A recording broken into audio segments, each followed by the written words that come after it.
Welcome back to the best division in football with your boys Awthentik and The Beard. The best television show not on TV. We got a lot to go over today, y'all. 4 games we got to break down. And, man, we only got 2 days before my New York Giants got to go here on Thursday, travel to San Francisco to take on the 49ers. We got a bunch of surprise 0-2 teams across the NFL. The Patriots, the Vikings, the Cincinnati Bengals, who actually made it to the playoffs at 0-2. They're the only team, actually, to make it to the playoffs at 0-2 since they added 7 teams to each conference for the playoffs. You got the Chargers, the Broncos, who the Beard's Commanders took care of this past weekend, the Texans, Cardinals, the Chicago Bears, who are killing my fantasy team, my God, and the Carolina Panthers. But we are all blessed to not be a part of that. We rocking with the best division in football, the NFC East, with the New York Giants sitting at the bottom at 1-1. But we definitely saved our season on Sunday. The Beards team had a great comeback as well. We got some games to talk about here. Shout out to everybody who tuned into the Giant Overreaction on Monday. That was an absolutely lit show, a bunch of gems in there. I love the way that show started off. If you haven't checked that stream out, make sure you go check that one out. And big shout out to the homie Skywalker Steele and Vach, man. They're 2 Cowboys content creators who do a show with Colin Cowherd from The Herd. They're on The Volume, which is his network. They gave us some great praise, man, on their show just the other day. Pinned our link to their comment section throughout the whole entire show. So big shout out to them, man, for holding us down.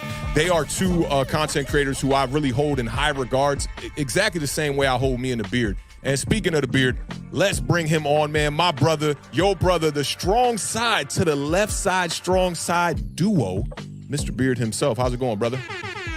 It is going fantastic.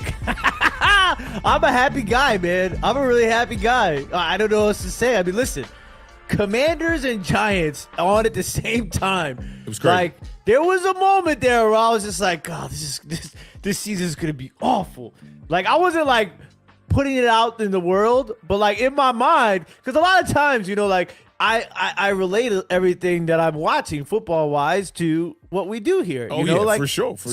So in my mind, I'm like, this is not good for business. Like, and then like but then what happens is I'm on Twitter, right? So when I'm on Twitter, it makes me be like, okay, I'm not bad, because these people are like, I mean, literally, it was like a quarter and a half in, and they're like, fire everybody. Oh, yeah. Cut everybody. I can imagine.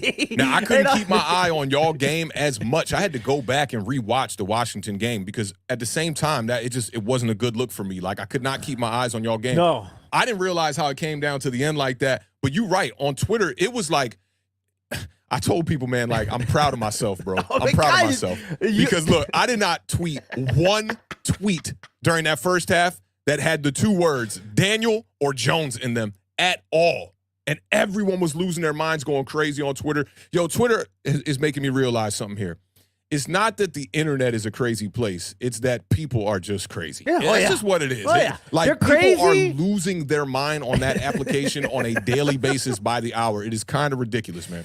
They need a double confirmation button before, like, you send it, like a pop-up that says, "You sure?" and then you click OK, and another one that says, "You really sure?" Are you really sure? Like, hey, you should check your feelings and your emotions real quickly before we press send on this one. Are you sure?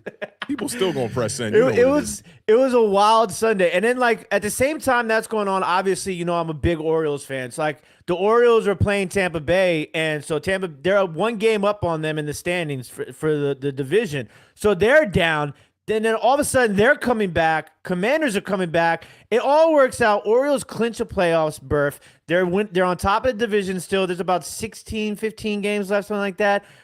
Notre Dame goes 4-0. Commanders come back. Okay, I'm like, now we're going off the rails here. We hey, got Baltimore, talking about I the just had to Orioles, let we talking about everybody Notre know. Dame. You asked me how I was what are we doing feeling. here, man? Come on, man. But Hey, it was a good Sunday. So shout out I'm to surprised that you were like kind of like on edge like that. Like, I understand we were facing 0-2, okay? And we know the odds of 0-2 teams. But for you, y'all won y'all first week, so it's like you could afford to lose that game to the Broncos and still not be like, fire everybody. I understand it for the Giants fans, but maybe Commanders fans, y'all might be feeling the exact same way. So you ready to get off? I want to get right into this show, man. Let's do y'all it. Ready to get off into these games one time, man? And let's talk about, I say we start with the Philadelphia Eagles game, since that one was, you know, it feels like that game was like 3 weeks ago, man. But let's go ahead and talk about that one just a little bit. We're going to talk about the Minnesota Vikings, who traveled to Philly to take on the Philadelphia Eagles one time.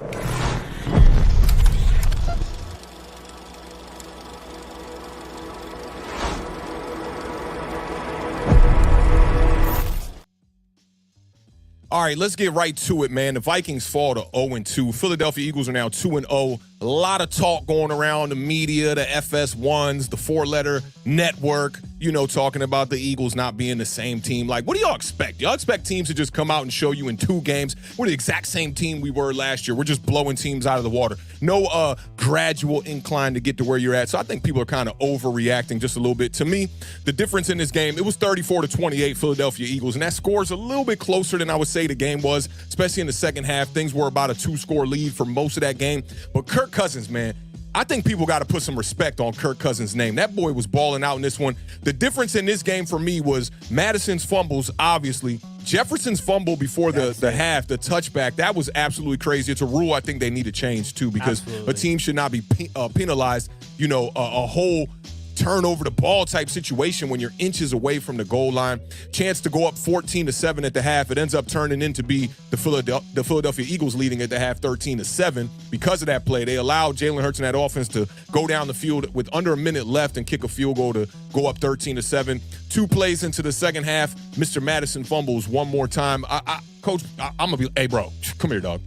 Have a seat right here, dog. I remember I was telling you about how I was concerned about the running game with Madison. Yep. Like, he had done well, coming in as a backup. But I don't think he gave us much reason to think that he would struggle like this. He had an awful game. He had 8 rushes for 28 yards, 2 fumbles. I think he was one of the biggest difference makers in this game in a negative way of impacting the Vikings offense. Now, the Vikings defense also wasn't good in this game, especially in the second half. I thought they were holding up well. I was giving some kudos to Brian Flores going over there, but they just seemed to be lacking the talent.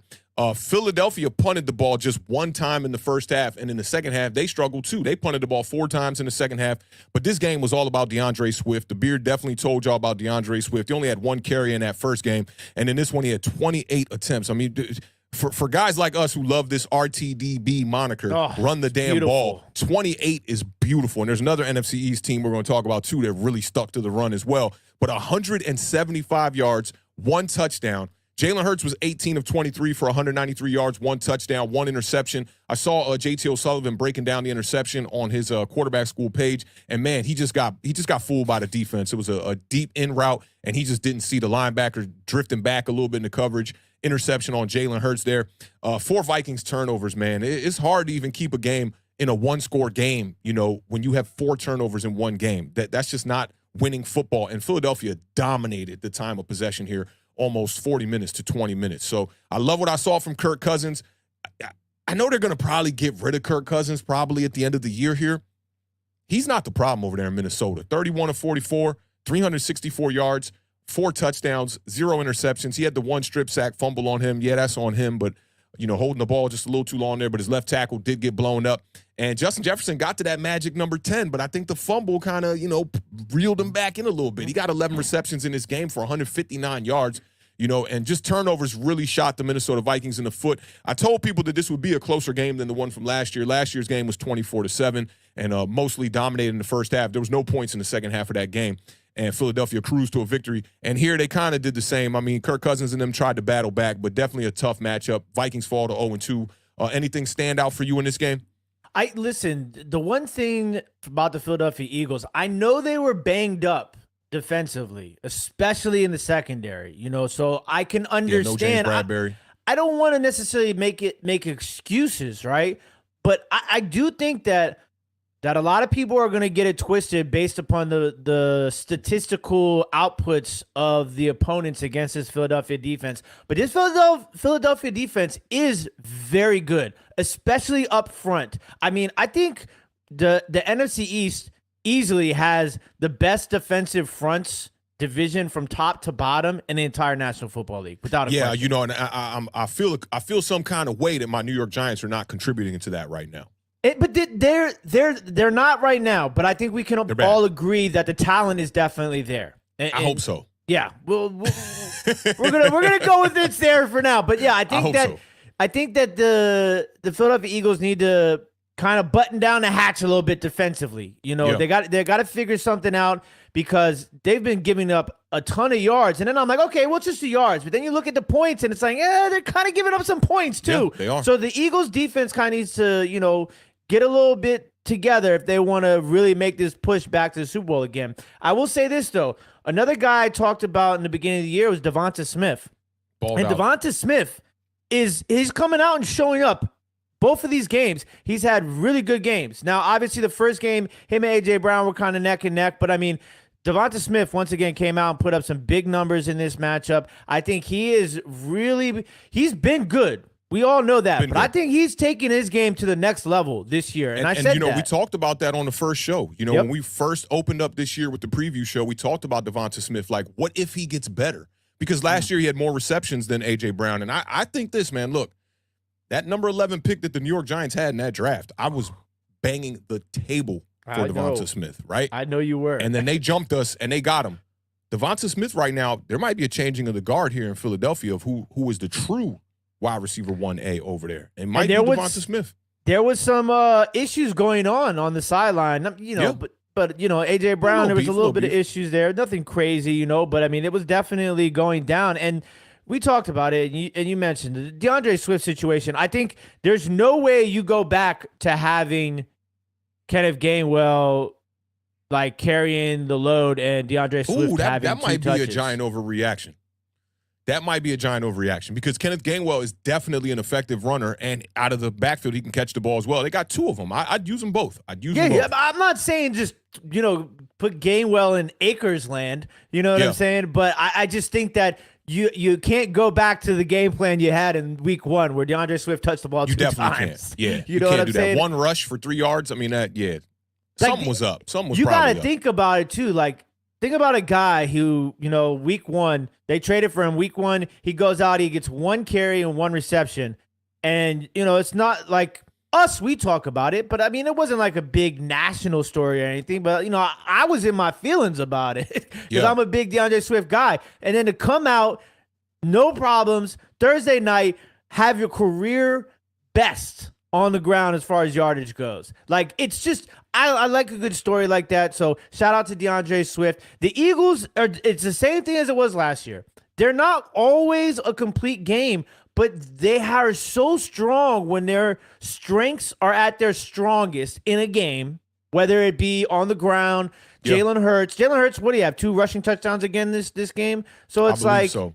And then if that defense gets going, they still find ways to win a game. It might not always be pretty. It might not always be like Kansas City-esque when Kansas City-esque is at the top of what they do, but they win games. And they won this game, and, it was a good game, good Thursday night game. We don't usually get those quite often. It really was. And with that comparison to KC, where I think Philly has the advantage, and I thought Philadelphia was the better team in the Super Bowl last year. They just didn't win it, right? But the thing about KC is they're very one-dimensional, and you saw it week 1. No Travis Kelce. That offense is struggling to move the ball. Whereas the Philadelphia Eagles, if you stop the pass, they can rely on Jalen Hurts' legs. And if you stop Jalen Hurts' legs, they can rely on read option and get the ball to their running backs. They can throw the ball deep down the field, take the deep shots. A couple of these throws in this game from Jalen Hurts were dead on. Mm-hmm. He had the deep one to A.J. Brown where there was a pass interference call, but it was just a little bit too close to call live. But he got hooked early on, like on that route. I think it's something the refs should have saw. But a great ball from Jalen Hurts. And I think Jalen Hurts is maturing as a passer in this league. But you got to, as a coach, as Nick Sirianni, you cannot get too cute with that. Stick to the script. Colin Cowherd has some really off-the-rails takes a lot of the times, right? But one thing that he says about the Philadelphia Eagles that he's been extremely consistent on is that Jalen Hurts' strength is as a power runner. Keep that in his arsenal at all times. And I 100% agree with that. And in this game, it wasn't quite all the way on display. The 2 touchdowns were from close. They weren't like far out or nothing like that. And he didn't do a bunch of damage on the ground. But you got a lot of weapons over there on that team, so you can distribute who's going to help you win games. I am starting to revisit that thing you said after week 1, like when they can't throw to Devonta and they can't throw to A.J. Brown, are they going to have another guy that can step up? Can that be a guy like Quez Watkins? Can it be the tight end? Who knows, or could it be one of these running backs in the passing attack? But I think the Eagles are still a front runner right now, still. In the NFC East. Absolutely, 100% agree. I know somebody else who has a team that might be a front runner. Big shout out to our guy, Brother L, with the $1.99 super chat says, The joy. Awthentik ain't been this happy in forever, ever. Hey, I'm proud of y'all, man. Y'all doing well, man. Y'all doing well. Y'all definitely doing well. Shout out to Brother L. He was in Vach's stream the other day with me kicking it, man. And Oh, that was Marquez. I hope Marquez pulls up today, brother. He was in here earlier. Marquez be dropping quotes in Vach's streams that be like next level. I'm talking like next level bars, bro. He said one the other. I'm like hair standing up on my arms right now. How great of a quote he said. I was like, bro, you need to send me that quote. But shout out to all the Cowboys fam that's in the building. Let's go ahead and get right to that game one time real quick, man. We're going to talk about the Jets who travel to Jerry World to take on the Dallas Cowboys.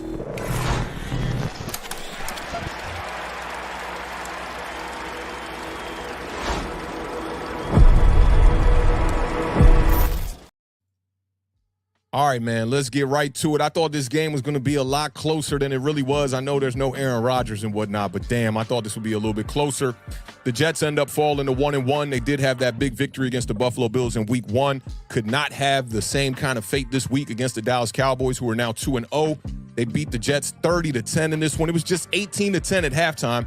The Cowboys ended up comfortably winning this game, though. They have now outscored their opponents 70-10. They are running up the scoreboard on New York in a major way here, okay? Cowboys defense has now forced 7 turnovers in 2 games, 10 sacks in 2 games. My New York Giants are still trying to get our first sack of the season. We're the only team in the NFL right now with 0 sacks from our defense. Not a good look. Eyeing a 3rd straight season to lead the NFL in takeaways right now is the Dallas Cowboys. I'm sure they're in first place. If there's another team that got more takeaways than them, I'll be very surprised. Zach Wilson was definitely a problem in this one. He was 12 of 27 for 127 yards, 1 touchdown, and 3 costly interceptions. And, man, my man Dalvin Cook, man, he was out there struggle mode, and so was Breece Hall. I got Dalvin Cook on my fantasy. I don't even think he registered any points here. They were combined 8 rushes for 16 yards from the 2 of them. That is not a vibe right now. No. The Cowboys won in every category on the stat box here, man. Points, first downs, rushing and passing yards, turnovers, time of possession. They did lose in one category. It was penalties. Y'all better clean that up. Mike McCarthy, you've had some issues with the penalties. It wasn't too egregious. I think it was about 8 penalties on the day. Got to get that cleaned up. The Jets drives, okay? They had 5 punts, 3 interceptions, 1 fumble, and then they had the touchdown and the field goal to end the second quarter to go along with that. It went punt, punt, punt, touchdown, field goal, punt, fumble, punt, interception, interception, interception. And I'm sure a lot of that comes from the pressure that the Dallas Cowboys are putting on the quarterback. Micah Parsons had 2 sacks in this game, 3 TFLs, and he had 4 quarterback hits. Dan Quinn said the best is yet to come. I don't like to hear that because we got to play the Dallas Cowboys again down the line here. Osa, I will not try to pronounce your last name, for the 2nd straight week, had 1 sack, 1 TFL, and 1 quarterback hit. Trayvon Diggs, Malik Hooker, and Javon Curse all had 1 interception in this game. Beard, what have your thoughts changed? And before I toss this to you, you were on record Sunday morning on the parlay, okay? You said, no Brandon Cooks? That's more of a reason to not play CeeDee Lamb. You had CeeDee Lamb in our sit-em section on the parlay, which is our fantasy show every Sunday morning at 11 a.m. Eastern Standard Time. And CeeDee Lamb went out there and had damn near a career day. He tied his career high for receptions with 11, and he had 143 yards. The only thing that he didn't do was get in the end zone. So what do you have to say for yourself after the terrible financial advice you gave our family in the chat on Sunday morning on parlay? Okay. So thanks for bringing that up, rubbing it in. Listen, I'm trying to give the Cowboys every possible chance to prove me right. And they keep I don't like where this is going. They keep proving me wrong. So listen, I am here. I said it on Twitter and I'll say it again, okay? I am here to give the Cowboys their flowers, okay? Okay. Flowers. Listen, giving out flyers? I'm giving out flyers, okay? I'm putting them in the windshields underneath the windshield wipers. You know how mad everybody you be when you come out the club and it be 3 flyers. I left apology notes to all Cowboys fans underneath of their windshield wipers, okay? Okay. Listen, the Cowboys they look damn good. They look damn good.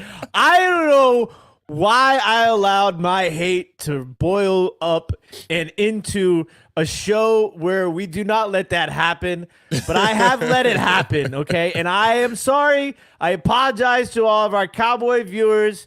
You guys have a really good team. I heard when Vach and them were on live, right? They were like, man, y'all got to go check out Awthentik and them, man. They got the most unbiased takes, man. Like, they fans of the teams, but they got unbiased takes. He was like, even the beard. And the first thing that came to my mind was, Man, wait till they hear about that CeeDee Lamb news we were talking about on Sunday morning. They not gonna like that one.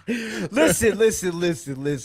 They're good. I heard somebody on, I don't know where it was on Twitter, on TV, something, but I heard somebody say that Micah Parsons is the ghost that Sam Darnold was seeing.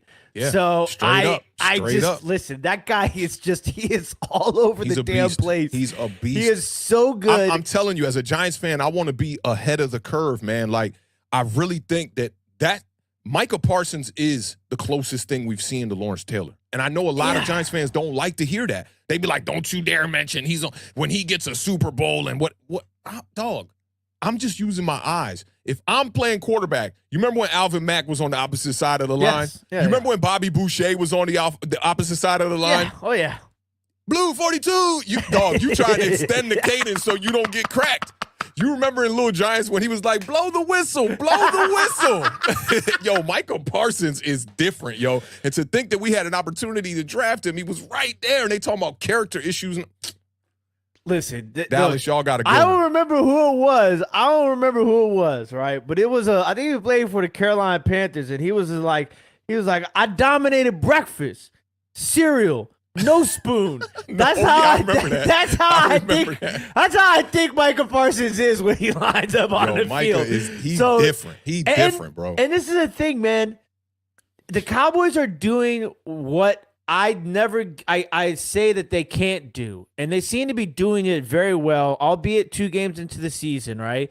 But they're stringing it together, like across the board. Dak Prescott had an 81% completion percentage, and he threw the ball almost 40 times. That's wild because I ran with that stat for a long time against the Minnesota Vikings, where Dak Prescott had his second highest completion percentage of his entire career, and it was right around 80. So this one might have breached that a little bit. I think I got Dak Prescott's numbers here so we can pull them up on the screen too.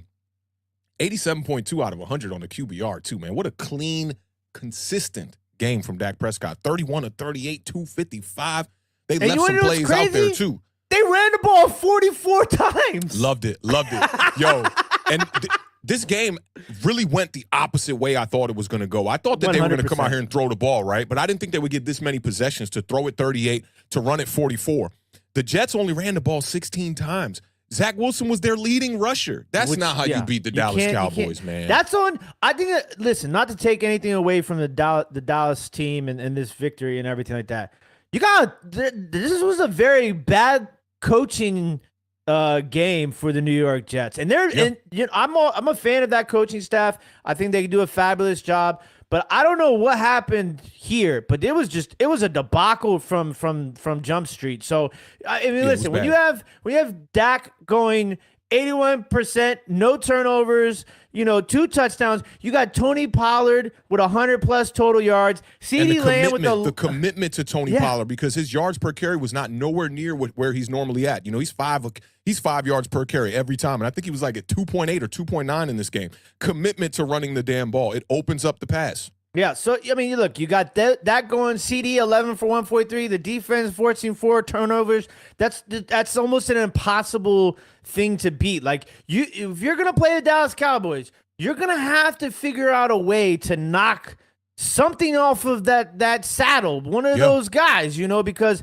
you can't have Dak doing Dak, Lamb doing Lamb, Tony doing Tony, Micah doing Micah. If you got all of them doing them, it's going to be a long day. You know what I liked about CeeDee Lamb's game? Like, he was taking some big hits in this game, right? Every time he caught the ball, he didn't drop it, fumble it, none of that. There was one play where he got his legs clipped out from his heels and completely landed on his neck. The man just getting up. He knows the end zone camera's all the way down there. Just flexing at the camera. I was like, yo, CeeDee Lamb is a damn dog. He's another player that I'm envious that the Dallas Cowboys have. One of the tougher wide receivers in this league. He had the 25-yard reception, he flexed. Then he had the 20-yard reception, he flexed. And one thing I talked about on our preview show, right? You were like, I don't know about CeeDee Lamb, right? Going up against Sauce. And I said, look, Sauce ain't normally the type of cornerback that's going to travel to the slot. CeeDee Lamb do a lot of his damage from the slot. He was the #1 wide receiver in the entire NFL last year as far as numbers from the slot. So when we matched up with them in week 1, that was a lot of the reason why the Giants had Adoree Jackson in the slot. I don't know if Adoree Jackson will be in the slot moving forward, but they wanted to have him, shadow CeeDee Lamb. So with these other cornerbacks out here having to do coverage on CeeDee Lamb, it's going to be a nightmare recipe for the Jets. And the one time that I saw CeeDee Lamb on the ball with CeeDee Lamb, Dak Prescott had his first turnover-worthy play of the year. He threw it right at Sauce Gardner, and Sauce dropped what would have been a pick six in this game and could have kept this closer. But I still don't think the Jets had enough fuel to be able to put out, anything that the Dallas Cowboys were doing offensively. They only threw at Sauce 2 times the entire game. That's how it be, man. Sauce, he has not had I don't know about the first game, but entering this year, he had not had a touchdown thrown on him. A lot of teams just aren't throwing at him. He's like a true lockdown corner, Champ Bailey type vibes. And some people I see on Twitter be like, oh, Sauce is overrated and all this stuff. I'm like, y'all crazy. You think quarterbacks just not throwing at him for no reason? Listen, that defense is special because of Sauce, but somebody else has to make plays. If you're not throwing, if he doesn't have a chance to make plays, somebody else has to make a play. And the thing is that with Dallas, I'm going to continue to say this, man. The best offensive lineman is a decisive quarterback. Dak Prescott is getting rid of that ball. The stat that just completely floored me from last week, okay? Daniel Jones' pocket time was 2.2 seconds in week 1 against the Dallas Cowboys, where they literally were just like pinning their ears back and throwing Daniel Jones around the field like a rag doll, right? There were only 5 quarterbacks who had less pocket time in the entire NFL that weekend, and Dak Prescott was one of them. He's getting rid of the ball. We saw how fast Daniel was having to try to run out the pocket and get rid of the ball. Dak Prescott is saying, hut, hitting that back foot, and the ball is out. And he's not turning it over when he does that too. A lot of times, if you're not a good quarterback, when you're doing that, you're turning the ball over. At times, yeah. Yeah, you know what I'm saying? So, like, to be able to get rid of the ball that fast with the accuracy in which he's throwing right now in these first couple of games, I mean, it's... And, man, I told people, look, man, Dak Prescott does not have a turnover problem. No. Everybody went into this year, he led the league in interceptions and yada, yada, yada, yada, yada, right? It was 15. I know he didn't play the full season. He missed 5 games. It was 15 interceptions. A lot of those weren't his fault, obviously. But now you're starting to see Dak. These little quick slants you see him from CeeDee Lamb out the slot, they're running that I'm talking about a bare quick slant, not no RPO where you get the linebackers coming up after you fake it. They running a bare quick slant from the slot. And Dak is putting that ball on a rope right at CeeDee Lamb. So guys like Quinnen Williams, who to me is probably the best D tackle in the entire NFL, if not, he top 3. You could say Aaron Donald is above him. I'll give you that, right? But as far as the up-and-coming guys, Quinnen Williams is one of the best. And you did not hear his name in this game. A lot of that got to do with the way that the offensive line for the Dallas Cowboys is playing. And more importantly, is Dak Prescott. People really got to put some respect on Kirk Cousins' name, and they got to put some respect on Dak Prescott's name. I heard Nick Wright say this on his show on First Things First today. He was like, if you looked at all the accomplishments, which in the playoffs, you could talk all you want about the Dallas Cowboys, but he said if you look at everything about the Dallas Cowboys and somebody gave you a one-sheeter on the Dallas Cowboys and they didn't tell you it was the Dallas Cowboys, you would have high praise for that team. But because they're America's team, they're always talked about in the media. A lot of people have negative things to say about the Dallas Cowboys, and I'm going to stick to the story, man. I think the Dallas Cowboys could be a team that when all said and done could be representing the NFC Conference in the Super Bowl.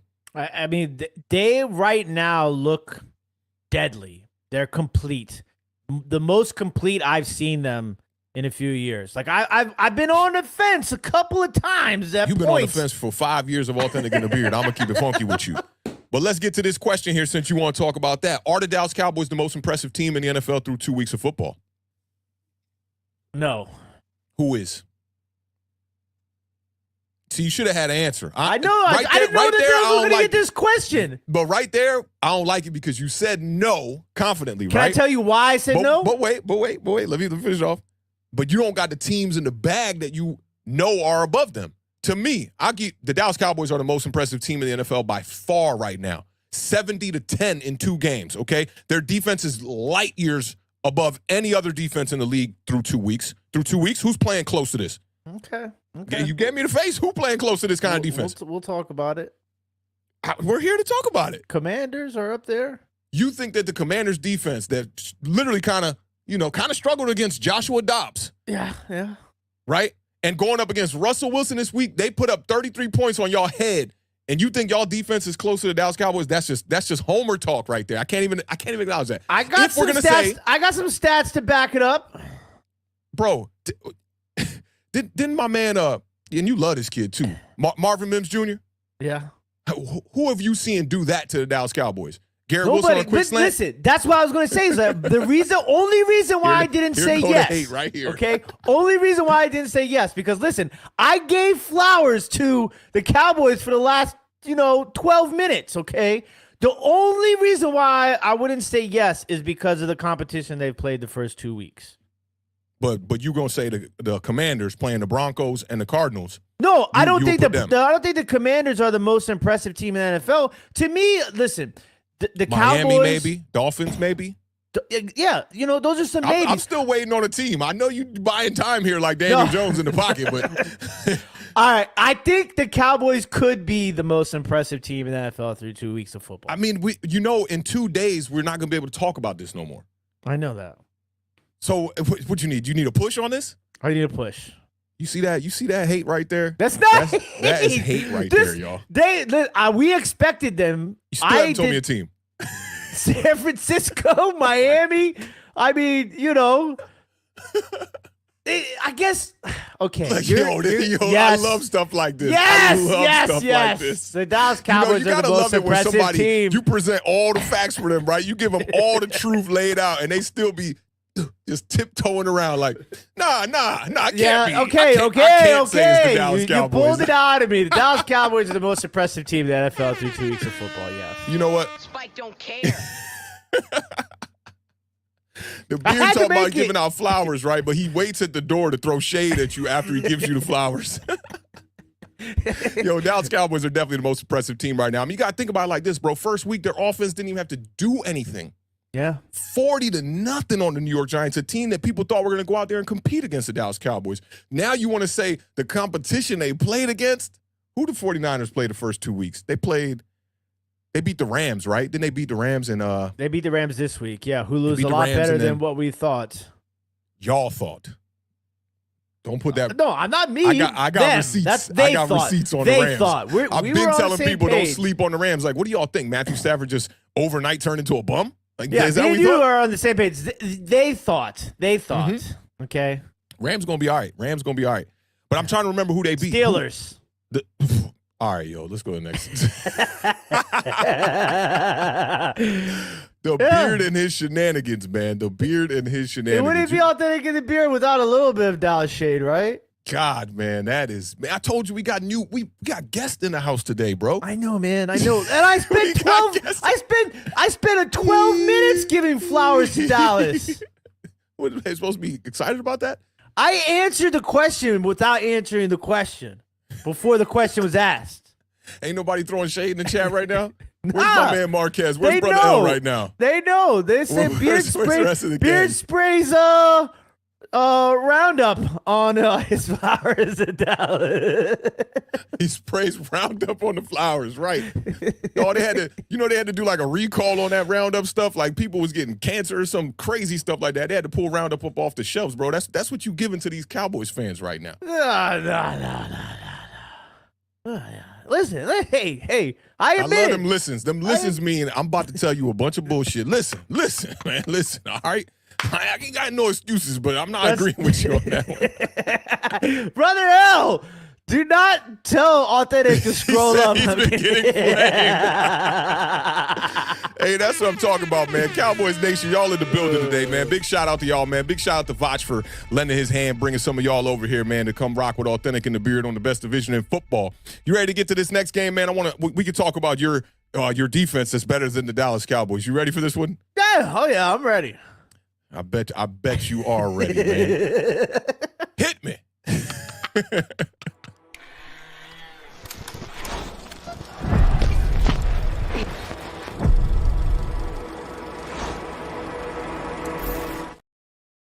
You are something else, man.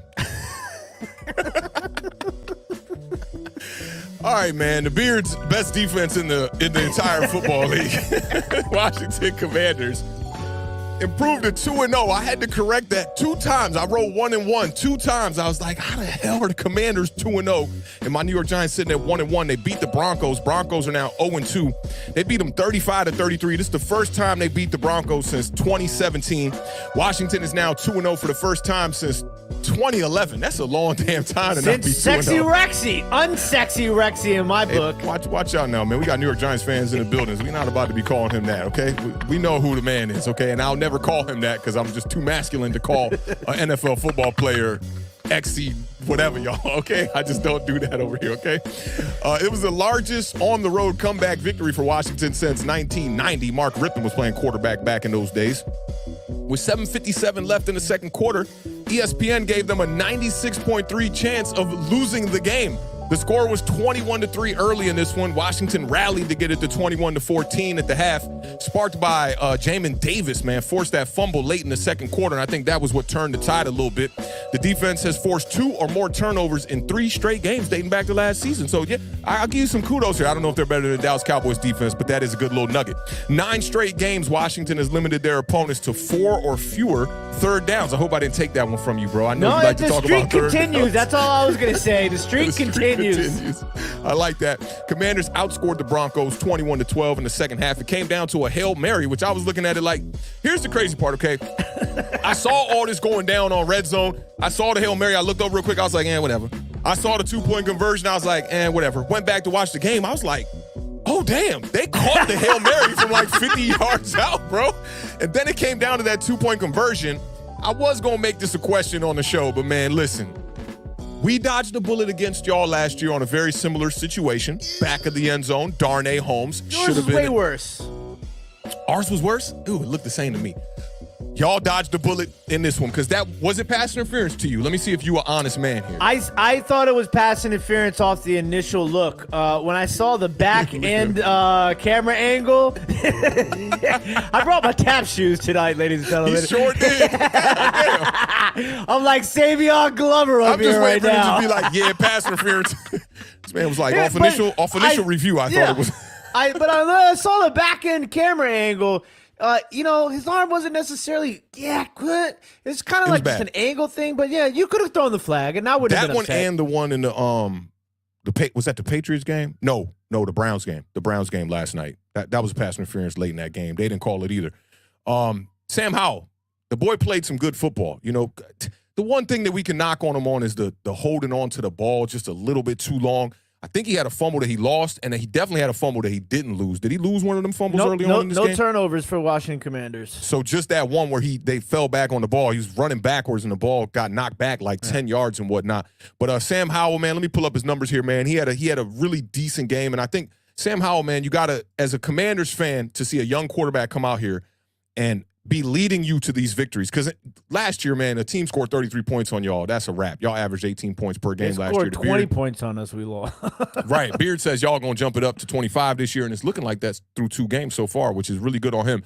But 299 passing yards, 27-39, 2 touchdowns, 0 interceptions, quarterback rating of 64.1. That you would think that would be a little bit higher. Yeah. So that goes to show you that there's some things there that he left out there on the field. 10 different receivers caught a pass for the Washington Commanders in this one. Howell had 30 throws in the first half. Yeah.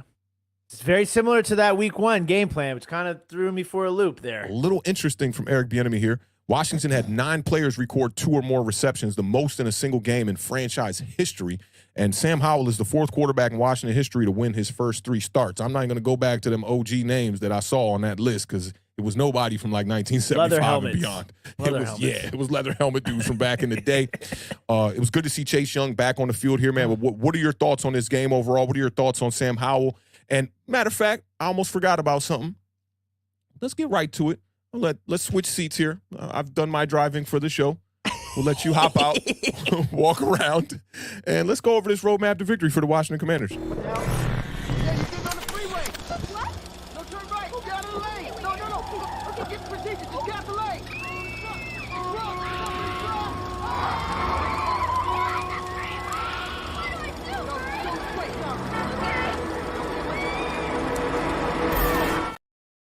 We need to get the accounting department on the phone with Waze and make sure they have the correct address because even though they're unofficially the official sponsor for this segment, we have not received payment from Waze. Definitely not. Accounting department, get on that. Wouldn't be the first sponsor. Let's get right to All right, ladies and gentlemen. So We were almost 100% correct on our roadmap to victory.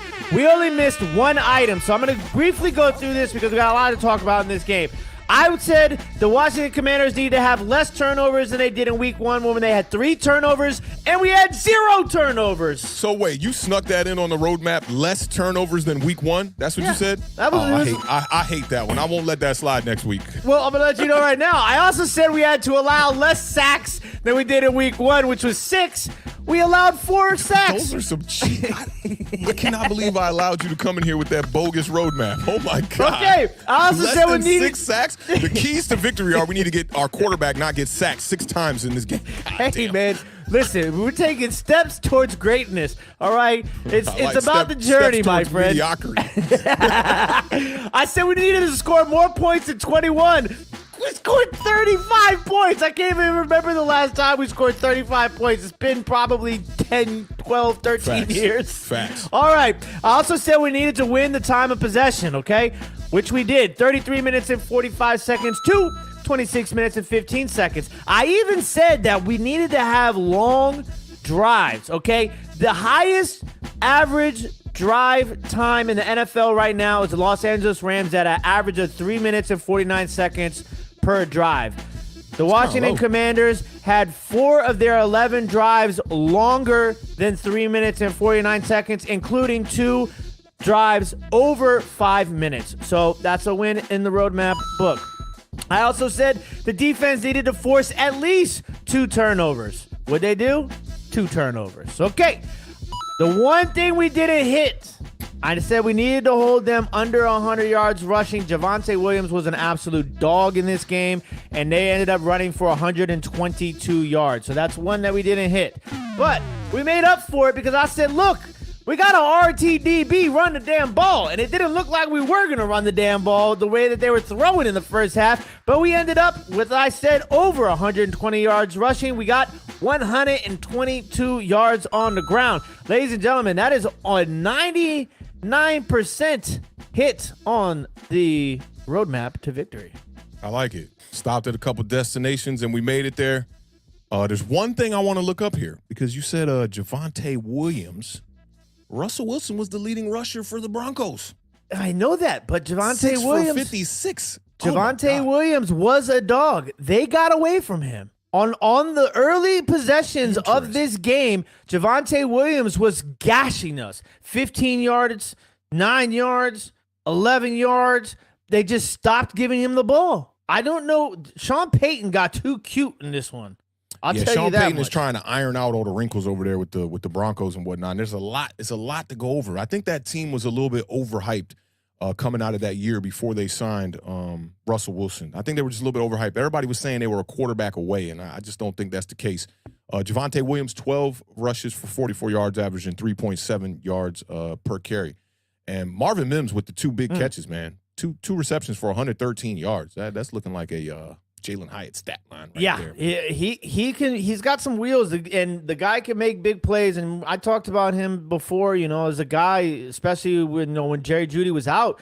But he stepped up in this game. I will tell you, I want to just say the things that were bad before I start going on this parade of happiness at 2-0. I do want to say, and this goes off to the Marvin Mims situation. I've always been worried in this defense. And it still worries me, and it was showing bigger than ever in that first half. You worried about the Washington Commanders defense? Yes, Washington Commanders. The same defense you was just talking about could maybe see eye to eye with the Dallas Cowboys. Yeah. That defense. It's the big plays. They've given up way too many big plays again. They had 8 plays they gave up in this game of 15 yards or more. 8 plays, 15 yards or more. That's and terrible. 3 of them went for 50 plus. And one of them obviously was a Hail Mary, but still. Too many big plays in this game, especially in the first half. Now, I also want to say the slow start, again, killing us. Just like when I was listening to you talk about on Giant Overreaction, if you guys haven't watched that already, go back and watch Monday's episode after tonight's show. The slow start is just brutal for Washington. And the thing that's crazy is they have these drives where like, okay, we're not going to have a slow start. And then it's a sack or a penalty, missed field goal. And it's like, then it just goes downhill from there. So the slow starts are definitely something that's bothering us. The stalled drives, which are happening because of a sack or a penalty, killing us, not allowing us to get into the red zone to actually, put some points on the board, absolutely killing us. Penalties, once again, killing us. 8 penalties for 71 yards in this game. Special teams, another just the long snap situation. I don't know if you saw me in the chat yesterday when you was talking about, if I went up and suited out and played, and I was like, dude, I'm about ready to try out for long snapper. Because if those of y'all that didn't know, your boy, the Beard, was a almost Even an back all-state. then, them long snaps was like. No, man, I was killing the game at long snapper. I was one of the best long snappers in the county. Don't so tell I'm them just no lies in this chat. So, the long snapping issue is an issue. He skipped another one in this game, and that was part of the reason for that missed field goal. And obviously the missed field goal. Sacks were still an issue, better than the first week. Definitely they cleaned it up in the second half. Right. Still 1 or 2 of those forced sacks on Sam Howell. The rest Sam Howell was sacked one time on each of the first 3 drives. Yeah. Leno was getting destroyed by Randy Gregory, ex Dallas Cowboy. Remember, we used to talk about Randy Gregory on Awthentik and The Beard when he played for the Cowboys about how he's a freak of nature. That Cowboys fans didn't think the same way. They didn't like him. They thought he was a liability in the run game. I liked him. I thought he was aggressive play. And he just tenacity getting after the quarterback, man. And then obviously the Hail Mary, you can't let that happen. That just cannot happen. So, excuse me. So those are the things that really, were bad points. Obviously, outside of the fact that they were getting their butts whooped in the beginning of this game, just in all facets of the game, it was hard to watch at times. But I will tell you, this defense, this top tier potential defense, all right, 17.5% of defensive snaps end in negative yards. That's the best in the National Football League. That's nice. The best in the National Football League. Just throwing that out there. Above 17.5% of the snaps. And in negative yards. Yeah. It's a good stat. I like it. Yeah. So, just above Dallas's defense. Just wanted to, throw that out there.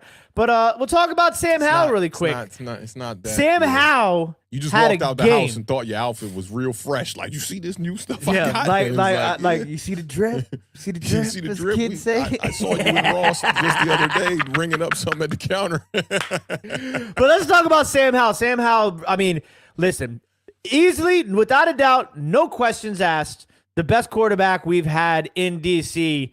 since RG3. It's not even close. Oh, you just throwing Kirk Cousins out there to the Wolves, no problem.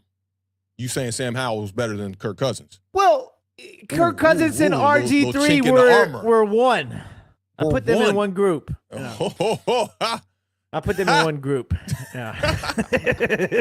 Wait, Kirk Cousins is better now than he was when he was here. He was good here, and I didn't give him enough credit. I do believe Kirk Cousins had 4,000 yards every year he was here in Washington as a starter.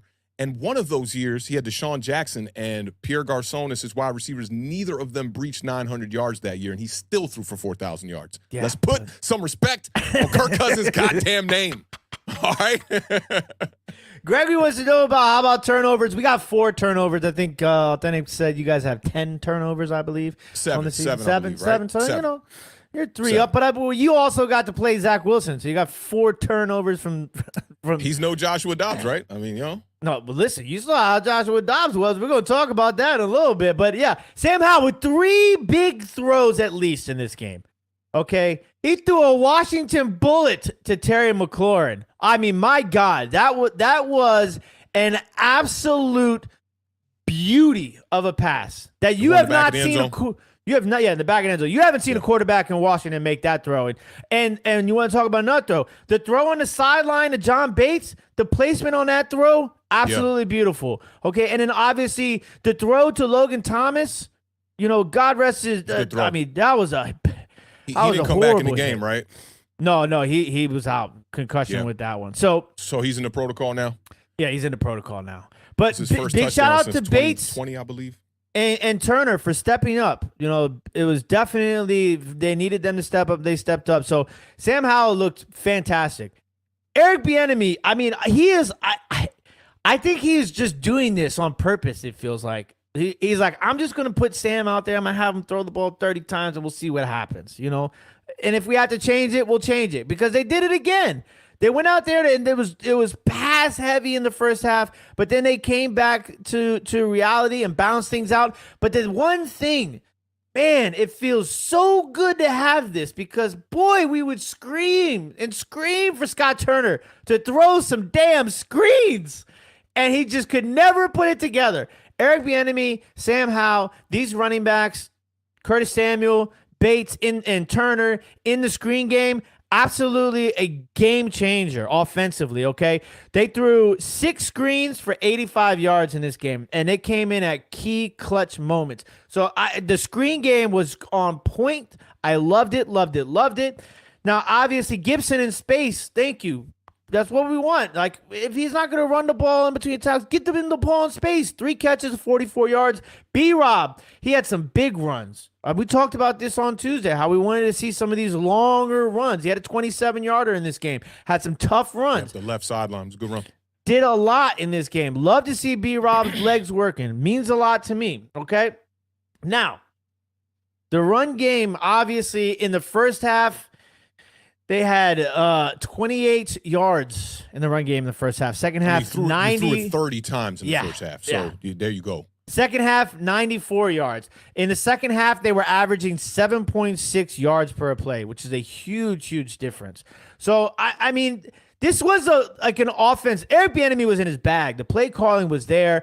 The players were executing. I think the offensive line was a lot better in the second half. You know, Sadiq Charles is a guy that I've been talking about since he got drafted out of LSU. I thought he was going to be the replacement for Trent Williams when he got drafted at tackle. And now he's obviously playing guard. He's getting better and better. He's healthy. He hasn't been healthy since he's been drafted. So I'm glad to see him. Leno, though, had some issues. Wiley had some issues. You know, Gates looked pretty good. He had a 1 false start penalty. But outside of that, I thought the offensive line really got hungrier in the second half. And I think a lot of that had to do with the tenacity of the overall team, especially after that hit on Logan Thomas. You know, that I think you saw a big difference there. But defensively, a lot of this win has to go on the defense's shoulders as well. Jamin Davis played lights out football in this game. He had 1 penalty, which was a stupid penalty, but I think he was trying to swipe the ball and accidentally hit him in his face. But his forced fumble, which was caused by pressure from Chase Young, and we're going to get to Chase Young in a second. His forced fumble, that changed the entire the game. Changed the entire game. Jamin Davis' sideline to sideline speed is absolutely off the charts. So I'm hoping to see him continue this progression because he's got a lot of work to do, obviously. You know, he only started a handful of games in college before getting drafted, and they put a lot of pressure on him in that first year. But he is coming on strong. Love what Jamin Davis did. Now, I'm going to put these guys together before I talk about Chase really fast. Daron Payne, Chase Young, Montez Sweat, Jamin Davis combined for 15 tackles, 5 sacks, 4 tackles for loss, and 10 quarterback hits. I mean, there are guys all up and down this team on the defense. And now Chase Young. Okay, I'm going to get to Chase Young really fast, and that's going to be pretty much all I have to say about this game because they told me Chase Young didn't want to be here. That's what they told me. I told you guys certain stuff you can't listen to. They told me Chase Young was a bust. They told you that. They definitely told you that. But he don't want to be here. Is that your cousin or something, bro? Do you know some information I don't know? Listen, like, that one's crazy. It felt so good to see Chase Young out there. Now, listen, there was some plays that Chase Young, you know, you saw some of those bad Chase Young tendencies. Got a little bit too far up the field, you know, kind of lost contain on a couple of plays, had the 2 penalties. But if you do not see the impact that Chase Young has on a football game, you're not watching the same game. Because, man, he is always causing havoc on that line, man. He is pushing. The quarterback is having to change directions. I mean, he got the one. I listened to a lot of Washington radio here. I heard somebody call up and say, oh, Chase Young doesn't run plays down. I saw him in the game giving up on a couple of plays, and the radio host was like, oh, yeah, really? Would you please refresh me on what that play was? And they were trying to make up some sort of screenplay where it happened. But on the one sack, his one solo sack, he came from all the way from the right side, and then he ended up making that sack on the right side of the hash. I mean, he looked really, really good. Ron Rivera gave him credit for staying in shape during the time when he was out with the neck injury. He said that was a big reason why he was able to be so productive in this game back. And I think they were on a pitch count early on, and then they realized he's good, man. We're just going to let this guy play. And then, he played the rest of the game. 70% of the snaps in the game.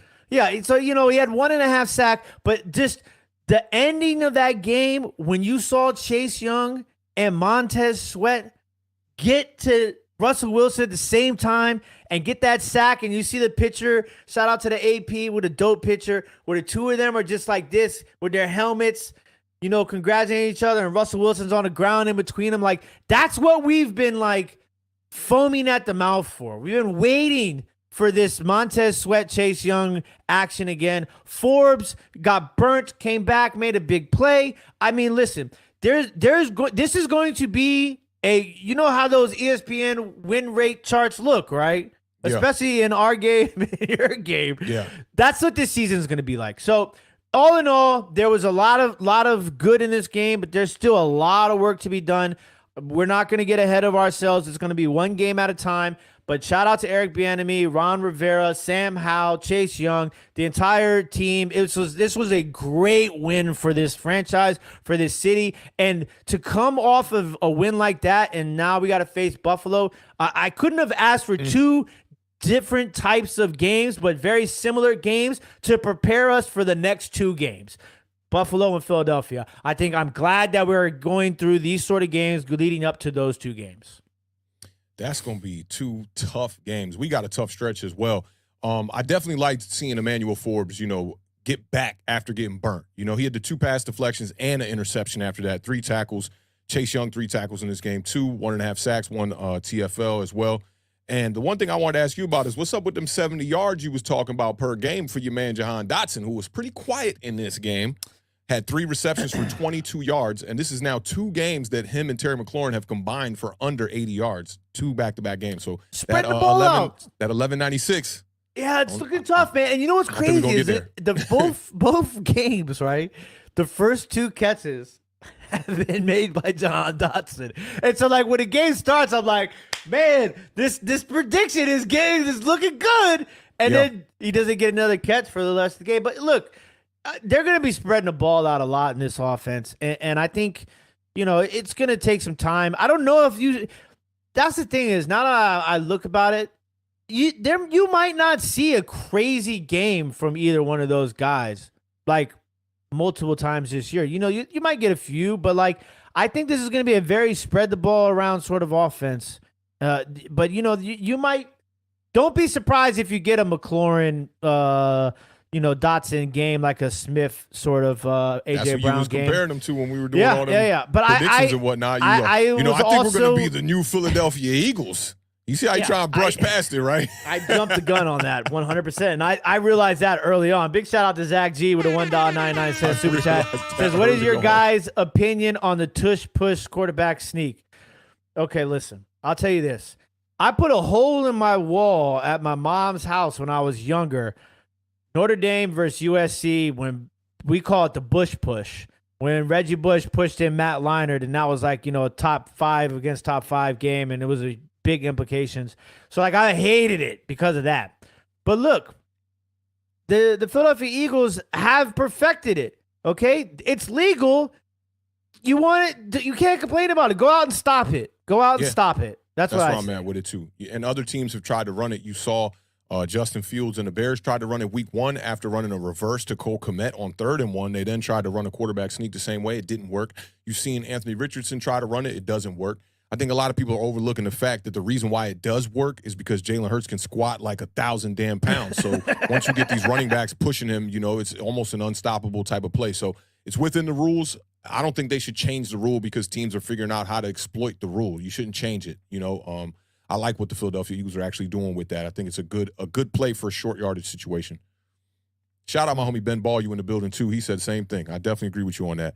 Let's get off into this Giants game, man, and then we'll get them up out of here. We had right at the hour mark here one time. That was a good breakdown for the Commanders. Going going into the Bills and the Eagles is going to be extremely difficult for y'all. And we got the Niners, and we got a bunch of juggernauts coming up here, man. It's about to get crazy. It's definitely about to get crazy. All right, let's do a quick recap on this Giants game, and then we'll get y'all up out of here one time, y'all.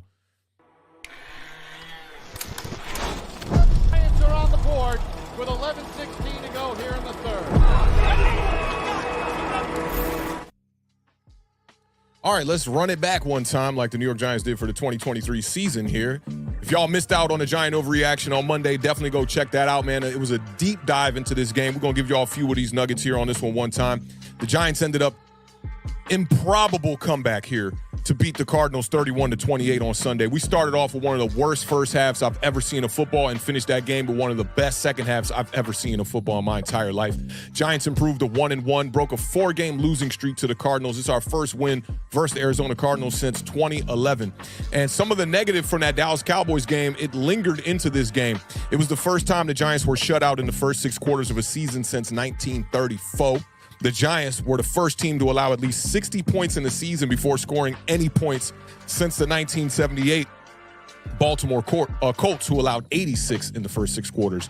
O-line play was much better in this game, and I think that was the last thing that New York Giants fans expected with Andrew Thomas sidelined with his hamstring injury. The pass block win rates were amazing across the board for all the linemen, including Mark Lewinsky, which I got a little nugget I'm going to share with y'all.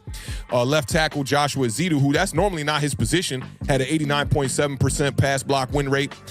John Michael Smith, number 1 in the NFL with a 100% pass block win rate.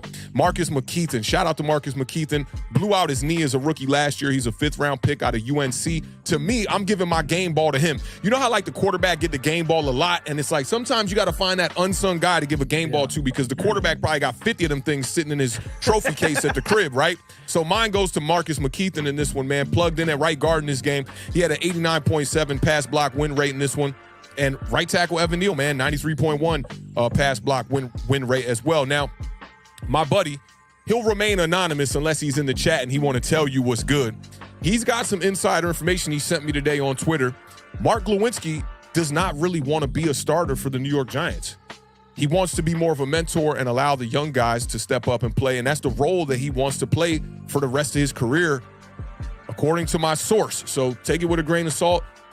My homie who told me this is normally not wrong on things like this. So I would take this with, trust. I'd say about a good 80% truth to this one. So Mark Lewinsky, I don't know if we're going to see him play too much more. He struggled in the first game. He had a couple of missed blocks in this one, but, all in all, played a much better game. Love what I saw from Jalen Hyatt with the 2 big plays. He had the 58-yard reception, ended the day with 89 yards. And Darren Waller, this is why we brought Darren Waller in. Darren Waller was out here balling out. I want to say he had 6 receptions in this game. And, man, the defense, they weren't great in this one.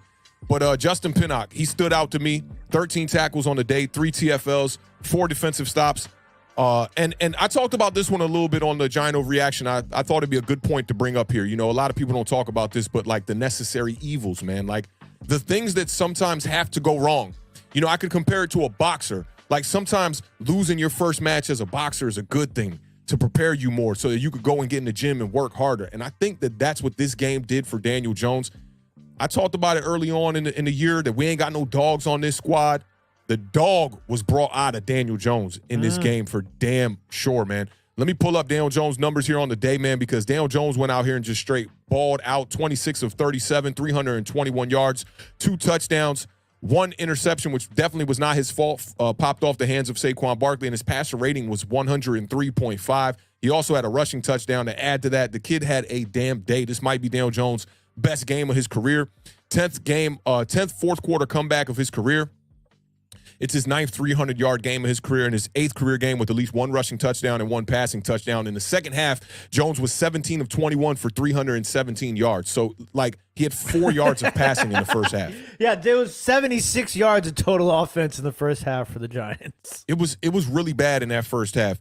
And, 21-point comeback win, that's the largest comeback win. It ties the largest comeback win in the Super Bowl era for the New York Giants. His passer rating was 149.8 in the second half, 3 total touchdowns.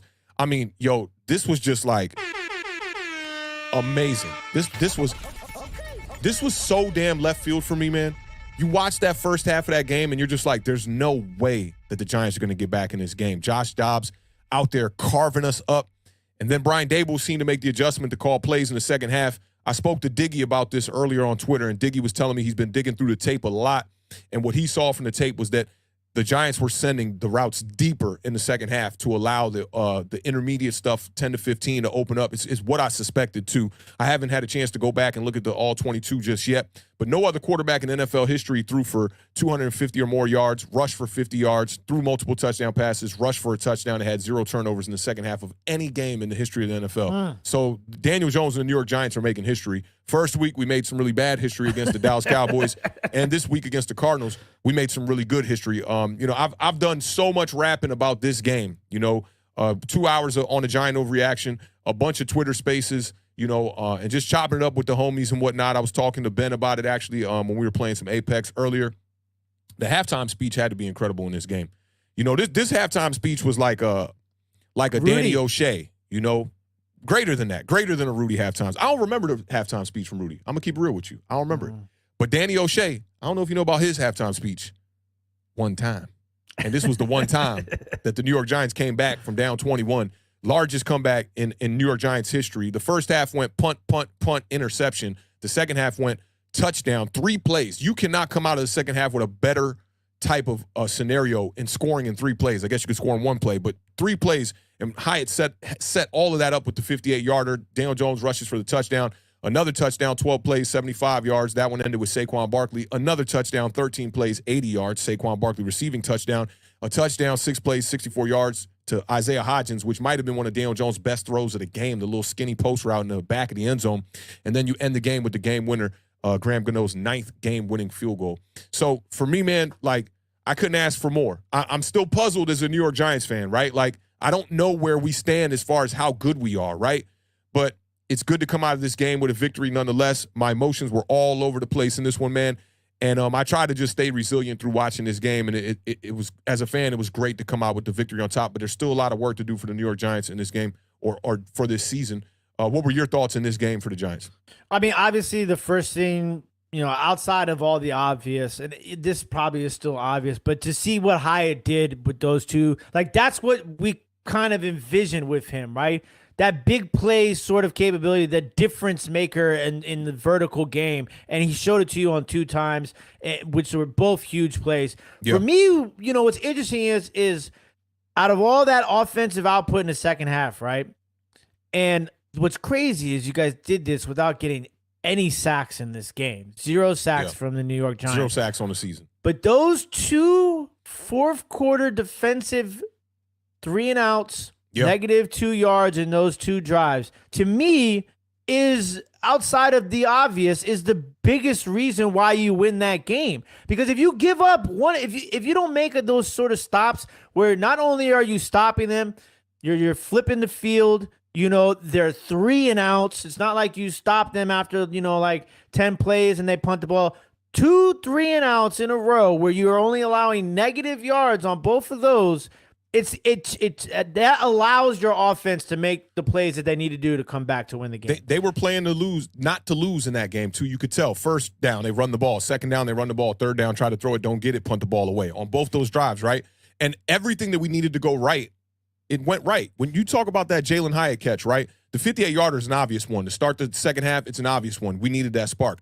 The other one was almost just as critical, because they're in position to make a stop there, and you have to maximize all of your possessions at that point in time. You cannot allow to go down the field and not score any points. And that play happened in a critical situation. He jumps up a 50-50 ball. He makes a play where, the defender's right in position to make the play. So I got to agree with you on that. It's like everything that needed to go right went right defensively, and not enough people are talking about the defensive adjustments in the second half. People talked about the offense. Oh, Brian Dable calling plays, blah, blah, blah. But that defense stood up in that second half. They allowed the 1 touchdown. That definitely hurt us. But outside of that, they stood up tall in that game. Pinnock. Justin Pinnock, man, baller. 13 tackles, 3 tackles for loss. So shout out to him. I think he deserves a little bit of love and credit for putting this team back in position. I'm gonna need you to scratch them stats off when I stay them. I listen. I'm just saying. I wanted to give some love to the defensive guys. I'm going to talk about he's the one you could talk about. Thibodeau has been the topic this week. Why was he sitting on the bench? And I got to keep it funky, man. a lot of people looking at license plate guy, right, who shared the main video from the sideline and whatnot, right? And they're like, oh, they're looking at him like he was throwing shade, like he's the one who piled up on top of Kayvon Thibodeau, right? He just posted a video. He said, I don't like this. You got a whole team celebrating on the left, right? And then you got one player down there at the bench. It don't look good, right? But at the end of the day, he's not the one that overreacted. The fan base did. Mm-hmm. I've heard multiple podcasts go on their podcast talking about, oh, I don't know about Kayvon Thibodeau. I don't think he wants to be here. That kind of thing you were just talking about with Chase Young, right? And it's like y'all are just making assumptions from a video that somebody shared. And also, I think a lot of people are, loading up the bow and arrow and they're aiming at that license plate guy when it's like, yo, dog, all he did was share a video. If we really want to play that game and talk about how players are influencing, or I'm sorry, how fans are influencing other fans to not like players, just imagine what we could do with what people say about Daniel Jones. Yeah. Right? Just imagine what we could do with Saquon Barkley. Do you know how many people talk about that Saquon Barkley being the second pick in the 2018 draft as a negative thing on a daily damn basis on Twitter? So, like, yo, I'm just saying, man, like, be balanced. I can't tell people how to fan, but be balanced. Like, I'm not looking at LPG like, yo, bro, why'd you do that? I'm not looking at him like that. He posted a video at the game. He was upset. The whole entire Giants fan base was booing the team in the first half. Yeah. Listen, that's the thing, too. When you see something like that, right, it's so easy to flip the judgment on Thibodeau, right? Like by saying like, oh, like in a negative, like maybe he's just in his thoughts, like, he's putting the pressure on himself. So he's upset with himself and upset with the way that he played. It's not that he's not necessarily being a team guy or he doesn't want to be involved in celebration. Sometimes players react emotionally to the way that they perform differently. Not everybody does it the same way. I was doing that in flag games, bro. Like, sometimes to not, like, completely lose my shit and, like, blow up on somebody, I gotta just go walk. Yeah. I just gotta go away. 1,000%. And I think that, like, this is what happens with groupthink, right? Like, a lot of people, they follow their favorite content creators or they follow people like LPG that are big fans of the fan base. And if they say it, then they're going to go with it, right? You got to have your own opinion, man. Like, I always tell people, I look at everybody's opinions, but I'm not going to sit up here and be group thinking. And just because you said it, I'm going to agree with you. I got to look at the whole landscape of the thing here and come to my own conclusion. I think a lot of people just aren't doing that. And I think when LPG posted that, they're like, oh, he's at the game. I got to run with that same opinion then. Kayvon's not interested. Da-da-da-da-da. This isn't a good look. And then they go on their podcast and they make more assumptions, right? That's not fair. It's not fair to Kayvon Thibodeau, and it's not fair to LPG, who's just at the game reacting as a normal fan would do. If that was Daniel Jones out there throwing 5 interceptions in a game in a first half or something like that, and somebody was filming with their camera and said, you freaking suck, you're the worst quarterback in the world, and everybody piled on it, nobody would even be saying nothing. Nope. Balance, man. Just have balance. Like, that's all I ask for. Like, if we gonna punch down and punch up, like, just be consistent with the punching, bro.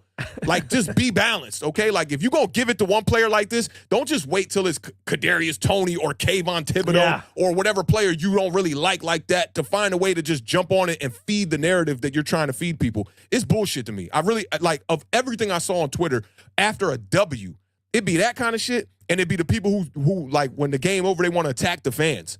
Like, yo, I told you this and that, you're an idiot. It's like, damn, dog. Like, even here on this channel, I got people coming into the comment section of the Giant Overreaction like, yeah, man, I think you need to give Daniel Jones his flowers. Like, bruh, did you see the damn stream on Monday? That's all we did, bro. All we did was give out flowers to Daniel Jones. Every damn game that Daniel Jones has showed up and balled out, we make it a point to go on the Giant Overreaction and get the flowers out. Like, get out y'all feelings, man. This football is not something where you need to be all emotional, bro. Like, go about your day, watch the game, have fun. It's supposed to be fun. And for me, that's the only rule I got for fans. Just have fun. Don't be out, y'all be attacking each other, going crazy. Like, the type of shit that I see in my mentions on a daily basis, I'm like, bro, like, you focused on me that much? Like, am I going to make or break your day with my take, bro? I'm just a fan, just like you giving my takes. I might have the time to study the game a little bit more than most, right? But at the end of the day, man, I'm just a fan looking at the game like y'all. That's it. Like, if I say this quarterback's going to be good and he's not good, so be it, man. Like, y'all, I'm not Cleo the psychic. We're not always going to be right. Trust me. Yeah, man. You're talking to the guy who said, I mean, it's not like I said Ben CeeDee Lamb, right? I listen, to close it out, I 1000% feel you on that because it's interesting too because it's almost like it's a lot of similarities in the players that get this sort of attacking. Okay. Yes. And I'm going to say that, I'm understanding this because I don't want to see the Giants fan base go down a route similar to what Washington went down with Chase Young. Now, albeit there's a little bit of difference with the injuries, but still, it can be a very sort of similar can't forget, situation. Kayvon missed his first 4 games. Yeah. So I just, I heard a podcast yesterday, right? And I just lost my mind, okay? And I'll say the podcast. I ain't no punk, right? It was NYG Rush, right? They're like, Kayvon Thibodeau has been invisible since he's been a New York Giant. Where's this guy? I'm like, yo, are you just judging off the 2 games? You know me, bro. Every week we up here 4 days a week, so you ain't gonna be able to just tell me some lies about a player, right? So I go, what about the Ravens game? Didn't he close out the Ravens game with a strip sack fumble? Pretty visible there. Pretty visible there, right? Oh, yeah. Do you not remember fans doing snow angels on Twitter? Oh, yeah. When we clinched the playoffs against the Colts? Very visible there. Very visible there, right? Right? Yeah. Nick Foles was visible there, too. On level of visibility balled is up. Clear. 20/20 vision here, okay? I'm like, do you remember the Commanders game last year? Oh, I remember. We were right there. We were in the end zone where it happened, right? Kayvon Thibodeau comes around, strip sack, fumble. That's 3 games that he single-handedly closed out. What in the hell are y'all talking about, man? And then this is the other thing, too, is like, and this is where the comparison with Chase Young and Thibodeau goes, is sometimes people are just reading box scores. Let's just be perfectly honest. Facts. Sometimes he had no sacks this game. Well, do you know that the New York Giants have no sacks on the season? Yeah, no sacks. Are we just sacks. blaming Kayvon on that? He has not played great the first 2 games of the season. I get it, right? But this whole bust and like all these narratives that people want to throw around, this is the one thing, and I get a lot of criticism for my takes on Daniel Jones, right? But the one thing that you cannot find on the internet from me about Daniel Jones is me dragging him trying to create a narrative. You are not going to find that. You're not going to find anything that says, oh, man, Daniel Jones he's a garbage quarterback. We need to move on from him. He's trash. He's the worst quarterback in the whole league. You're not going to find that because I try to be fair with assessment, even when it's negative. I'm going to point the negatives out, and I'm going to point the positives out. I had 3 damn paragraphs about Daniel Jones after this game because it's like, what would I look like coming up here not giving this man his props when he plays well?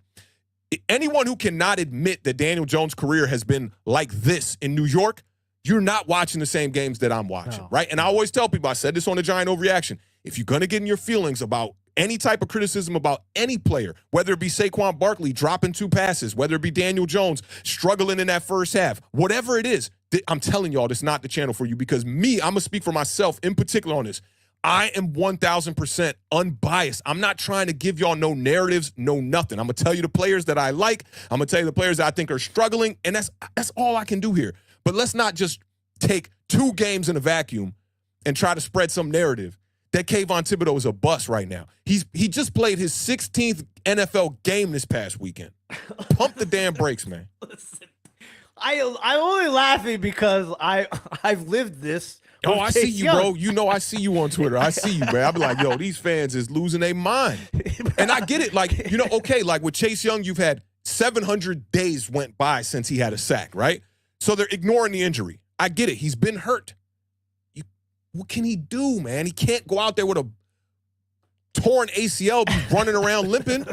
You want him to go out there with a messed up neck? You know when you wake up with the stiff neck and you gotta. Yes, I want my man Chase Young out they're there. like, put a cowboy collar on there and get out there, Dog, he's Stop not being tough. He soft. can't go through an injury. I'm like, dog, have you ever had an injury, dog? Listen, I've turned my ankle like 100 times on a skateboard, right?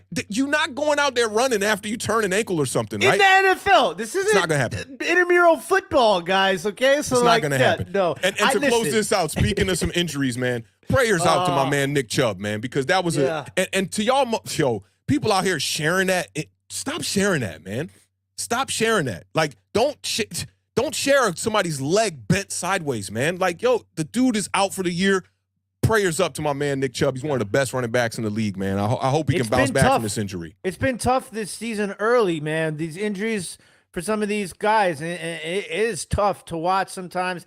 And I think every time, the one thing I always like to point out when stuff like this happens is, remember these moments When you guys are out there on the internet criticizing people for wanting to get paid or for holding out and trying to get the best deal possible for them, remember these moments, because this isn't baseball, this isn't basketball. You can't sign a $300 million deal. There's maybe a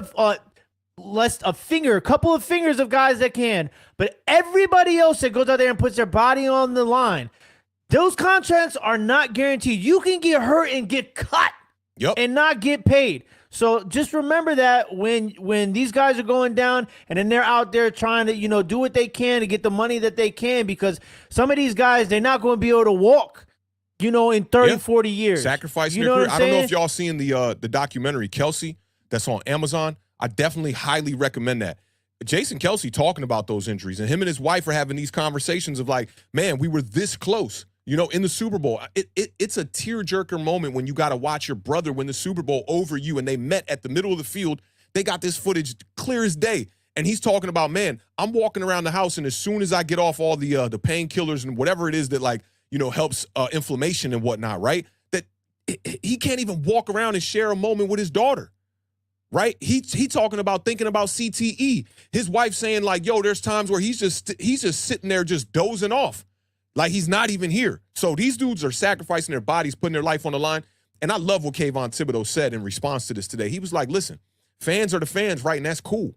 But ain't nobody more important than the people in this locker room. I love that. I love that because, y'all fans, y'all got to chill, pump the brakes, man. I see the majority of fans are not like this, but you have a good 10%, 20% of people who are just like, they're just horrible people on Twitter. I don't know what it is about Twitter that breeds that. Like, it's so much negativity on Twitter. I saw Hefe dealing with something today where some dude's just like talking about his videos and shit. It's like, yo, if you don't like it, just ignore it. Just don't tune in, bro. Like, I'm not here trying to appease you if you don't like my shit. It's all good. I don't like everything. I got podcasts that I look at that I'm like, okay, I like this one more than I like this one. This one's better here. They do a good job, but I don't really get down with them, whatever. Like what you like, bro, but don't be out here trying to promote hate. That's just not the vibes, bro. Yeah, not the vibes at all. So, best of luck to Chubb with the recovery, and all these guys have been down week 2, just like week 1. And then obviously, hopefully we get Saquon back sooner rather than later. They told him today, they said I forget what the adjective they used in front of healer, but they used a very, strong adjective in front of healer to describe Saquon Barkley. Logan. Yeah. So Wolverine maybe, Yeah. We'll see, because listen, if Saquon Barkley come out that tunnel on Thursday night, they're gonna be playing hard for him. I would dress him. I would dress him and just fake the funk, have him out there, run out there, and stay on that sideline. Saquon, we need you to heal up. We need you later on. He can bounce back, because that's another guy that like if you're a football fan, you like to watch these guys play football, and Saquon is right up there with Nick Chubb as one of those guys. So. Big facts. Now, I want to close this out real quick. I did want to do an hour today. We're going to definitely keep this under an hour and a half. We got 7 minutes. We're going to close this one out. Appreciate all y'all pulling up, rocking out with us today, man. This was a good vibe already. Talked about a lot of stuff going on in the NFC East. Now, I'm going to pull up one of these charts. Chris Sims and PFT had some power rankings that came out today that had me like, bruh, okay? And Colin Cowherd had some as well on his show today as well. And Colin's top 10 teams right now. He got the Miami Dolphins number 1, the San Francisco 49ers number 2, Dallas Cowboys number 3, Chiefs number 4, Eagles number 5, Ravens number 6. Shout out to Lamar Jackson. That was a hell of a game this past weekend. The Buffalo Bills at number 7, Jacksonville Jaguars at number 8. Try to, take a mental picture of this. He's got the Los Angeles Rams at 9. I like that one. That's spicy right there. And number 10, he's got your Washington Commanders at number 10. I was like, okay, Colin, that's what's up. And I think that's kind of a good call, because y'all are a surprise 2-0 right now. I know the schedule was not like, extremely strenuous or nothing like that, but y'all have won 2 impressive games here. So I think y'all kind of at least deserve to be talked about in the top 15-ish type, of area. But the one from PFT, Chris Sims, who represents our New York Giants, look at this one here, y'all. I'm going to make this large on the screen. You should do the same thing. If you're not in full screen, you might have been picture-in-picture just now. I don't know what you was rocking with. He's got the Cowboys at number 1, which I 100% agree with. I think the Dallas Cowboys are the best team in the NFL right now. He's got Washington at number 15 behind the Bucks and the Giants and the Steelers. I thought that was Just And the the Jets. worst take. Now he's got the Jets at number 9. The Jets at number 9 is the worst take in football right now. I don't care what nobody says. And I even think the Cardinals at the bottom of the league come on, dog. They put up 2 good fights. They're supposed to be tanking for Caleb Williams over here. They put up 2 good fights against 2 NFC East teams, and you got them beneath teams like the Panthers and the Texans and the Bears. The Bears are probably the biggest letdown right now in the NFL. A lot of people thought they would be on the up and up this year, maybe contending for that division. And, the Vikings kind of falling short here at 0-2. Packers are a surprise, but like, the Rams at 23. The Rams at 23. Yo, Chris Sims, you smoking. And Chris Sims is an avid smoker. He had one episode where he talked about smoking backwoods. He was telling Mike Florio, like, I had to go to the store and get backwoods. And Mike Florio was like, what's a backwood? He had to explain to him what a backwood was, right? This is absolutely crazy. Listen, I think you want to know one of the teams. If you had to give a team in the top 10 that you think is getting a pass off of recent history and not recent play, what team do you think I'm talking about? Buffalo Bills. I'm talking about the Kansas City Chiefs. I think the Chiefs are too high at 5. Listen, the Chiefs are the Chiefs, bro. Yeah, they are. Where would you put them at? I think I'd put the Chiefs probably closer to 9 than Which 10. teams do you bump up? So you got the Bills over the Chiefs? You got the Ravens over the Chiefs too? I got the Ravens over the Chiefs. I kind of like the Rams over the Chiefs right now, even though they're 1-1. Nah, that's wild. I don't know, man. That's wild. The Chiefs, when you say it like that, when I look at the top 5, I look at the Chiefs and say, man, I don't know if the Chiefs are a top 5 team. But then when you say who are you going to put above them, I guess there's not a lot of teams you can put above them. So it makes sense. It makes sense. Because the NFL has been in a weird state. It's like there hasn't been a lot of great football out there right now. And I guess that's why they've stayed at 5 in this rankings. Cowboys have gone up 5 spots. So I think the Jets above the Lions and the Seahawks is crazy. Do you think the Lions and Seahawks belong at 10 and 11 at both at 1-1?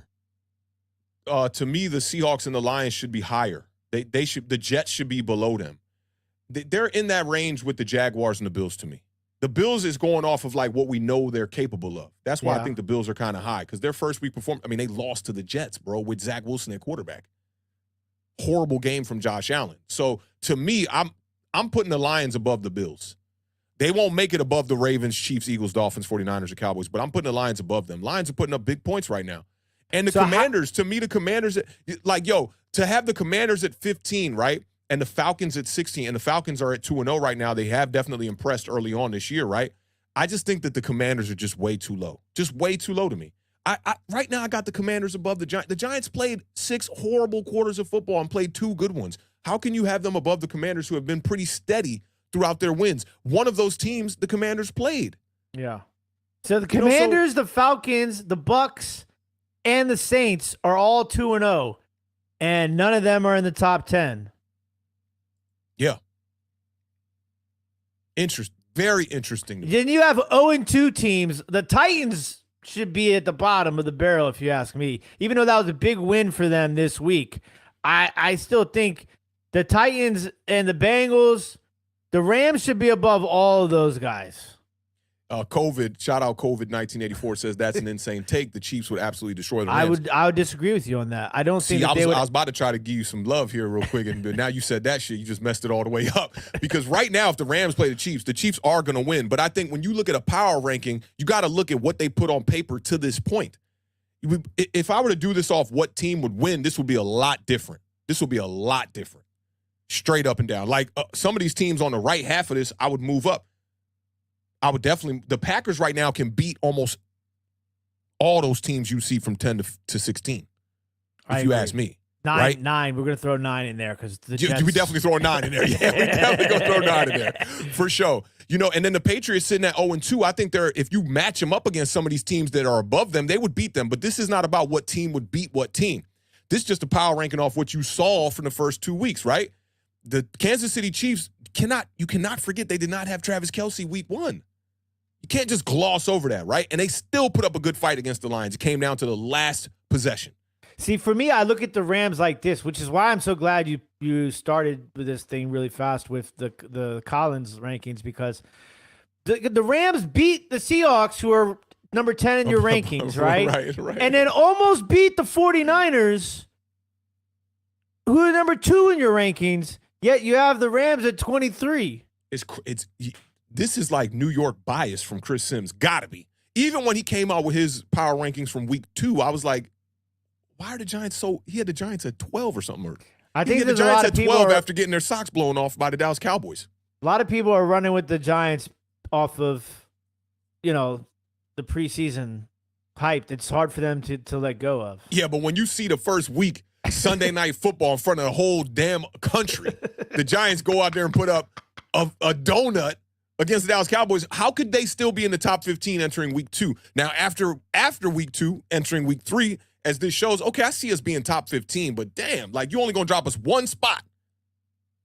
One spot after that. To me, it just doesn't make no sense. A little bit of bias here. But I wanted to show y'all this and show the chat this because I think Colin Cowherd is, like, way more spot on than this one is. Like, having Miami and having San Francisco above the Dallas Cowboys, I don't quite agree with it, but it's okay. It's debatable, right? Yeah. But at least he got the top teams here. He's got the top teams in his top 10. And for those of y'all just coming in or, might have missed that, Colin Cowherd had Washington at 10, Rams at 9, Jaguars at 8, Bills at 7, Ravens at 6, Eagles at 5, Kansas City at 4, the Dallas Cowboys at 3, San Francisco 49ers at 2, Dolphins at 1. So I think we're all we're pretty in agreement of the top 8 teams. I think 9 and 10 is where you can really start kind of. Listen, and as big of a Jaguars fan as I am, they played Kansas City pretty well, but they can be debated outside of the top 10. I wouldn't be mad at that. Yeah, I like what I'm seeing out of their offense because Calvin really added to that passing attack. He just makes it go. Just makes it go crazy. Yeah, I just wanted to show y'all that, man. That one was a little bit crazy to me. That, like, Chris Sims, man, I don't know what kind of pack you getting over there, man, but, like, maybe that's that old New York Haze from back in the day. You remember the New York Haze? They give you a nick for like 20, man. That joint was Chocolate Tide.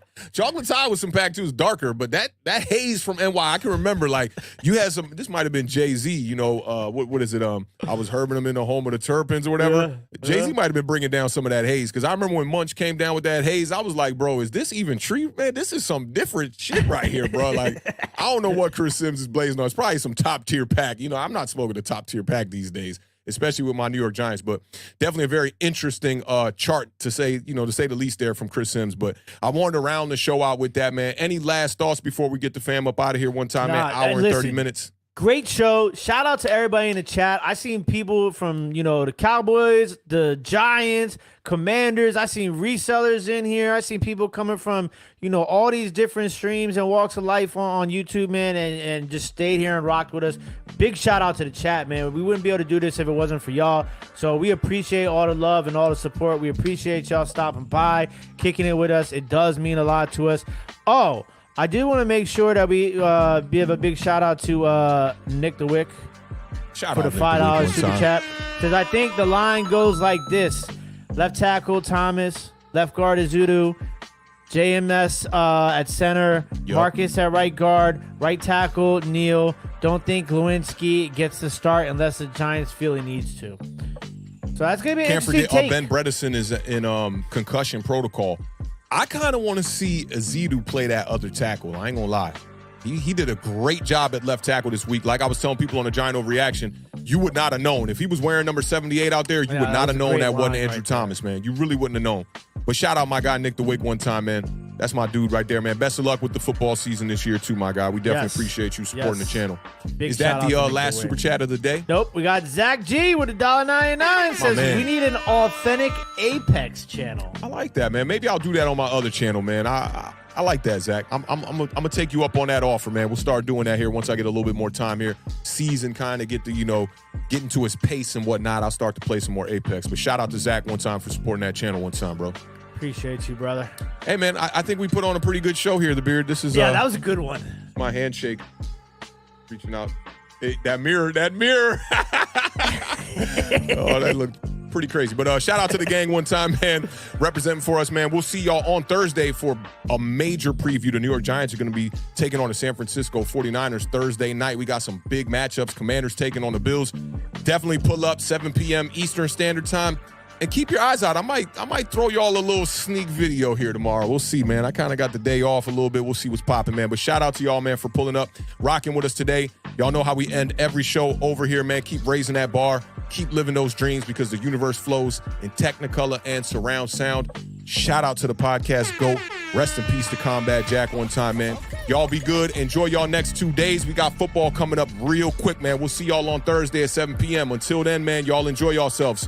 Be good. Peace.